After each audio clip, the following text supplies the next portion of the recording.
ಹಾವೇರಿ ಜಿಲ್ಲೆಯಲ್ಲಿ ಹಲವೆಡೆ ಧಾರಾಕಾರ ಮಳೆಯಾಗಿದ್ದು ಗುಡುಗು ಸಿಡಿಲು ಸಮೇತ ಮಳೆಯಾಗಿದೆ. ಬಿರುಗಾಳಿ ಮಳೆಗೆ ರಸ್ತೆಗೆ ಮರಗಳು ಬಿದ್ದಿದ್ದು ರಸ್ತೆ ಸಂಚಾರ ಬಂದಾಗಿದೆ. ಹಾವೇರಿ ಟು ಗುತ್ತಲ ರಸ್ತೆ ಬಂದಾಗಿದ್ದು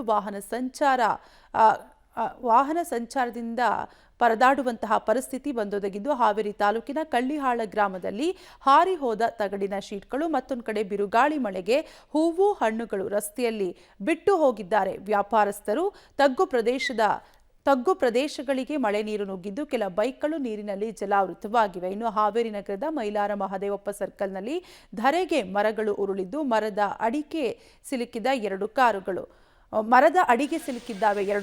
ಇನ್ನು ಕಾರಿನಲ್ಲಿ ಇದ್ದ 2 ಪ್ರಾಣಾಪಾಯದಿಂದ ಪಾರಾಗಿದ್ದಾರೆ.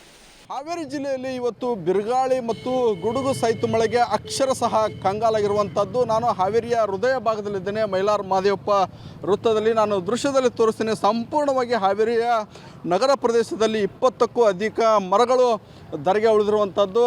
ಅದರಲ್ಲೂ ಕೂಡ ಹೆಸ್ಕಾಂ ವಿದ್ಯುತ್ ಕಂಬದ ಮೇಲೆ ಸಂಪೂರ್ಣವಾಗಿ ವಿದ್ಯುತ್ ಕಂಬದ ಮೇಲೆ ಕೆಳಗಡೆ ಬಿದ್ದಿರುವಂಥದ್ದು. ನಾನು ಇನ್ನೊಂದು ಭಾಗದಲ್ಲಿ ತೋರಿಸ್ತೇನೆ. ಬಿರುಗಾಳಿ ಎಷ್ಟರ ಮಟ್ಟಿಗೆ ಇತ್ತಂದರೆ ವಿದ್ಯುತ್ ಕಂಬಗಳು ಕೂಡ ಸಂಪೂರ್ಣವಾಗಿ ಮಕಾಡೆ ಮಲಗಿರುವಂಥದ್ದು. ಹೀಗಾಗಿ ವಿದ್ಯುತ್ ಸಂಪರ್ಕ ಕೂಡ ಕಡಿತಗೊಂಡಿರುವಂಥದ್ದು. ಇಲ್ಲಿ ಇನ್ನೊಂದು ಭಾಗದಲ್ಲಿ ತೋರಿಸ್ತೇನೆ ನಿಮಗೆ.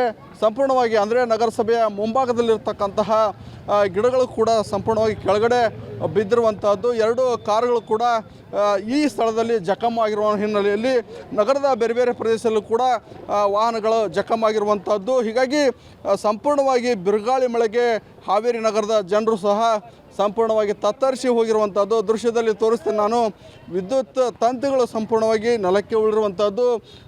ಏನು ಬಿರುಗಾಳಿಗೆ ಏಕಾಏಕಿ ವಿದ್ಯುತ್ತನ್ನು ಕಡಿತಗೊಳಿಸಿರೋ ಹಿನ್ನೆಲೆಯಲ್ಲಿ ಯಾವುದೇ ರೀತಿಯಾದಂಥ ಅಪಾಯವಾಗಿಲ್ಲ.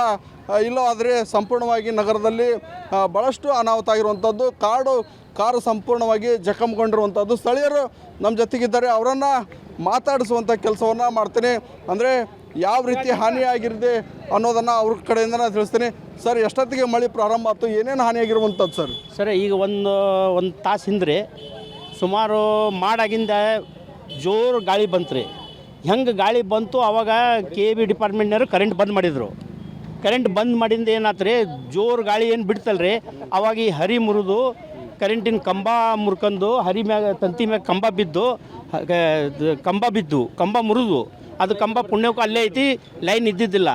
ಇದು ಸರ ಈಗ ಸೆಪ್ಟೆಂಬರ್ 13ನೇ ತಾರೀಕಿಗೆ ನಾನು ಮನವಿ ಕೊಟ್ಟನಿ. ಈ ಸಿಟಿ ಒಳಗೆ ಏನು ಮರ ಅದಾವಲ್ರಿ, ಓಟು ಮರದ್ದು ಹರಿ ಕಡಿಸ್ರಿ, ಇಲ್ಲಿಗ್ರ ಅನಾಹುತ ಆಕತಿ ಅಂತ ಫಾರೆಸ್ಟ್ ಡಿಪಾರ್ಟ್ಮೆಂಟ್ಗೆ ಮನವಿ ಕೊಟ್ಟನಿ. ತಹಸೀಲ್ದಾರ್ ಮುಖಾಂತರ ಕೊಟ್ಟನಿ. ಅದು ನಿರ್ಲಕ್ಷ್ಯನ ಮಾಡಿಬಿಟ್ರು ಅವರು. ನಮ್ಮ ಜೊತೆಗೆ ಮಹಿಳೆಯರು ಕೂಡ ಇದ್ದಾರೆ, ಅವ್ರನ್ನ ಮಾತಾಡ್ತಾನೆ. ಅಮ್ಮ, ಮಳೆಯಿಂದ ಯಾವ ರೀತಿ ಹಾನಿಯಾಗಿದೆ ನಿಮ್ಮ ಮನೆಗೆಲ್ಲ? ನಮ್ಮ ಮನೆ ಎಲ್ಲ ತಗಡೆಲ್ಲ ಹೋಗಿದೆ, ಕರೆಂಟಿಂದ ಪೈಪ್ ಹೊಡೆದ, ಎಲ್ಲ ಗಿಡನೂ ಮುರಿದೈತ್ರಿ. ಭಾಳ ಹಾನಿ ಆಗಿದೆ ನಮ್ಮ ಮನೆ ತಕನವ್ರಿ. ಬಿರುಗಾಳಿ ಬಹುತ್ ಸಿಡಿಲ್ ಬಡ್ದೈತ್ರಿ. ಹಂಗಾಗಿ ನಮ್ಮ ತಗಡೂ ಹೋಗ್ಬಿಟ್ಟೈತ್ರಿ, ಎಲ್ಲ ಕರೆಂಟ್ ಹೋಗೈತ್ರಿ. ಹಾಂ ರೀ. ಅಕ್ಷರಶಃ ಬಿರುಗಾಳಿ ಮಳೆಗೆ ಹಾವೇರಿ ನಗರದ ಜನರು ತತ್ತರಿಸಿ ಹೋಗಿರುವಂಥದ್ದು. ಸುಮಾರು 20ಕ್ಕೂ ಅಧಿಕ ಮರಗಳು ಬಿದ್ದಿರುವಂಥದ್ದು. ಹೆಸ್ಕಾಂ ಕಂಬಗಳು ಕೂಡ ಧರೆಗಳಿರುವಂಥದ್ದು. ವಾಹನಗಳು ಕೂಡ ಸಂಪೂರ್ಣವಾಗಿ ಜಖಮಾಗಿರುವಂಥದ್ದು. ಹೀಗಾಗಿ ಈಗ ನಗರದಲ್ಲಿ ವಿದ್ಯುತ್ತನ್ನು ಸ್ಥಗಿತಗೊಳಿಸಿರುವಂಥದ್ದು. ಆದಷ್ಟು ಬೇಗ ಅರಣ್ಯ ಇಲಾಖೆ ಸೇರಿದಂತೆ ಹೆಸ್ಕಾಂ ಇಲಾಖೆಯ ಸಿಬ್ಬಂದಿಗಳು ಕೂಡ ತೆರವು ಕಾರ್ಯಾಚರಣೆಯನ್ನು ಮಾಡಬೇಕು ಅನ್ನೋ ಒತ್ತಾಯವನ್ನು ಸ್ಥಳೀಯರು ಮಾಡ್ತಿರುವಂಥದ್ದು. ಕ್ಯಾಮರಾಮನ್ ನಾಗರಾಜ್ ಜೊತೆ ಪಕ್ಕಿರಯ್ಯ, ಪಬ್ಲಿಕ್ TV, ಹಾವೇರಿ. ಕಟಾವು ಮಾಡಿ ಮನೆ ಮುಂದೆ ರಾಶಿ ಹಾಕಿದಂತಹ ಮೆಕ್ಕೆಜೋಳವನ್ನು ಆನೆ ಬಂದು ತಿಂದಿರುವಂತಹ ಘಟನೆ ನಡೆದಿದೆ.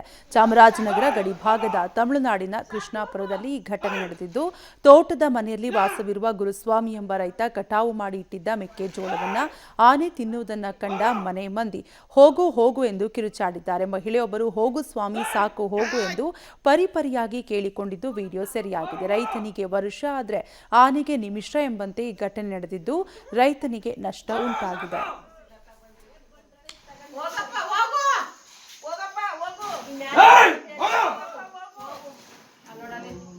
ಓ ಇತ್ತೆಗೆ ಎರ್ಚಿತ್ತೆಗೆ